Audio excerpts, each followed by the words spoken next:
Watching from the outside, but we're now joined by one of those editors who was in the inside of that interaction with the Prime Minister. The editor-in-chief of CNN-IBN, RAJDEEP SARDESAI, joins me now. RAJDEEP, let me first start by asking you what you think the Prime Minister achieved, if at all, through this televised interaction. Well, I think it was important to that the Prime Minister broke his silence. Remember, it's been several months now since the Prime Minister really last spoke freely on a variety of issues. In that intervening period, we've had a series of scams, Aadhar, CWG, the 2G scam. His ministers have been arrested. So I think that it was important that the Prime Minister set the record straight, because in many ways many of these scams have been linked directly to Manmohan Singh's office, even if not to the individual. So I think it was important that the Prime Minister sent out a message that he is still firmly in control, that the India story or the India growth story is not over as yet, and also make some kind of an effort to reach out to the opposition, particularly in the context of a budget session that starts from Monday. So I think it was not just the Prime Minister talking to the editors of news channels, but he was also trying to reach out at one level to the opposition, at another level to the country at large, where Manmohan Singh enjoys a high degree of personal credibility, but where his government has increasingly lost a lot of its credibility. There's a general feeling that Manmohan Singh now presides a gang of thieves, and I don't think he was able to completely dispel that impression, because all that he could really say was that there are compulsions of coalition politics, and many will say that's simply not good enough when you're the Prime Minister of the country. So some signs of weakness emerged. On the other hand, the very fact that he held the press conference, I think, was important to break this air of almost conspiratorial silence that surrounds the government at the moment. You know, Rashdeep, as I was watching, I was wondering, did he really set the record straight, as you seem to mention? Because he seemed to pass the buck, and if the buck was with him at all, and blame it on coalition governments. If the 2G scam is the central reason why public opinion has turned against the government, did the Prime Minister's handling of that issue today help restore, or will it help restore, public confidence? Not really, because I think that, the buck must stop with the Prime Minister. Today the Prime Minister said, look, there were TRAI recommendations, the Telecom and the Finance Ministry decided on the first come first served basis approach. The Telecom Minister decided on licenses. I didn't get into the process of licenses.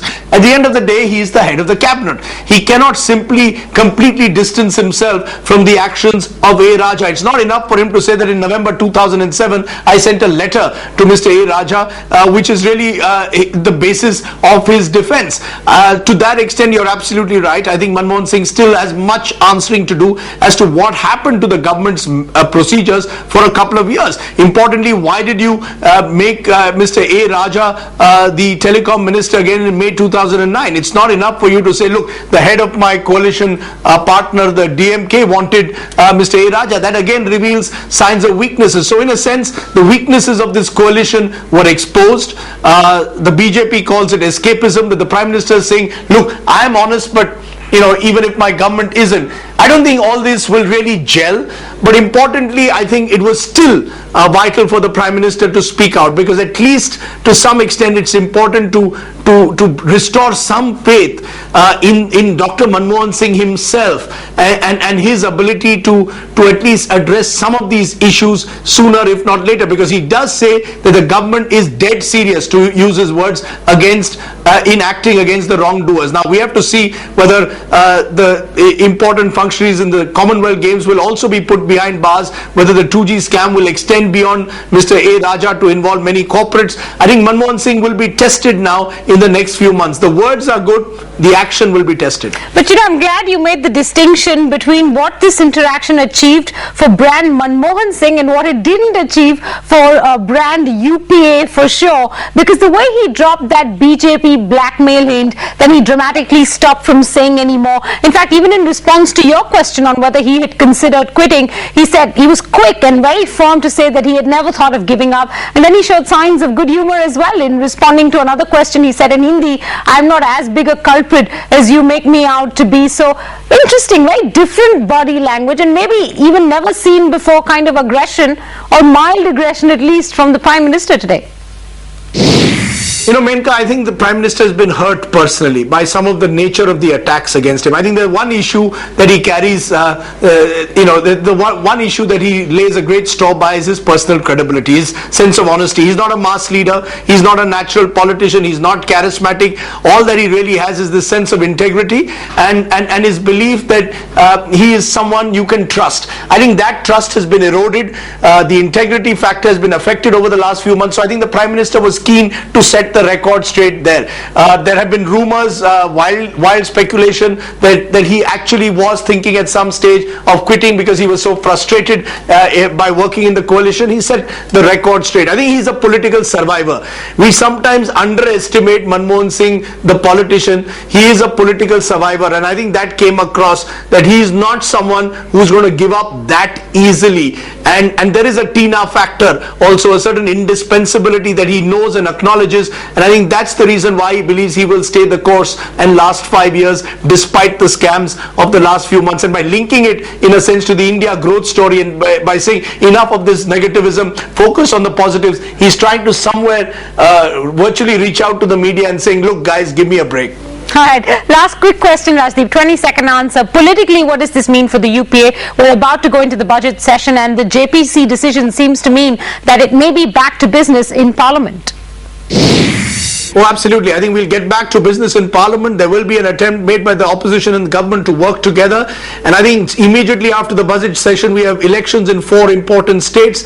And I think the Prime Minister will be hoping that those elections are not decided by this scam-tainted environment in which the UPA too seems to be functioning, but by other issues on the ground. Importantly, as he said, inflation he expects to come down to 7% by end March. So rising prices and corruption, the two major issues that at the moment are his biggest worries, hopefully will be addressed by April, May. He's even talking about a cabinet reshuffle in post-budget session. So maybe Manmohan Singh is hoping to recover some lost ground in the next couple of months. All right, Rajdeep, thanks very much, and always a pleasure to have you on the show. But I do want to take that thought of how brand Manmohan may have scored today, but this interaction didn't quite do much for brand UPA, or at least that's what I thought. Let's get an expert view in. Joining us now, SANTOSH, DESAI, the CEO of Future Brands. SANTOSH, what did you think? Did UPA benefit from this interaction, or it was Dr. Manmohan Singh all the way? No, I have my doubts as to whether even Dr. Manmohan Singh benefited, personally from these interactions. I think the idea of speaking to the editors was overdue. I mean, it was not as if it was particularly proactive.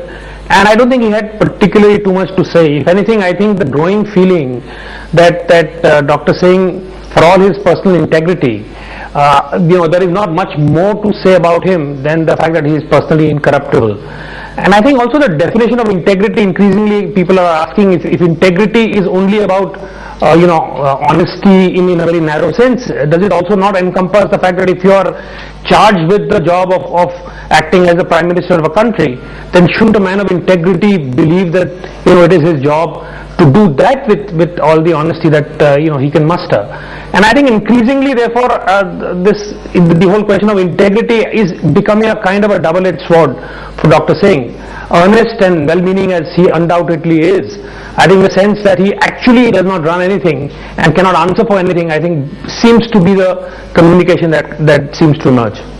What does this mean for the people's credibility or faith, rather, in this government? Because, all these months we've been watching, Santosh, what's going on, whether it's the 2G scam or the Devas ISRO scam, or I don't know, whatever other scam. And for a long time it felt like Dr. Singh was a bystander in the circus of corruption within his own cabinet.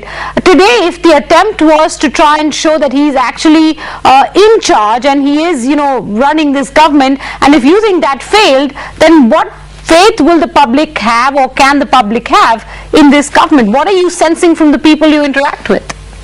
I think that increasingly is becoming a question, and the fact is that they have come back to power, and the same sort of government has come back to power. So I mean, it's really surprising that after having served a term and having earned the right to come back to power, that it presents itself in the way that it does. And currently the sense is that there is nobody in charge. And earlier I think there was a collective success the crest of which I think Dr. Singh rode because of his personal credibility.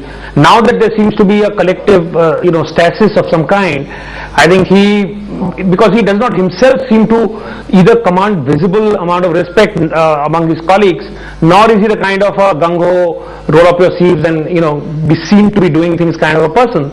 So when there is collective failure, I think it kind of adds and then very clearly gives the sense that somebody is not in charge. I think it underlines the fact that there isn't really a strong visible leadership at the helm of affairs, and I think that's what increasingly people are beginning to see, and that is certainly not good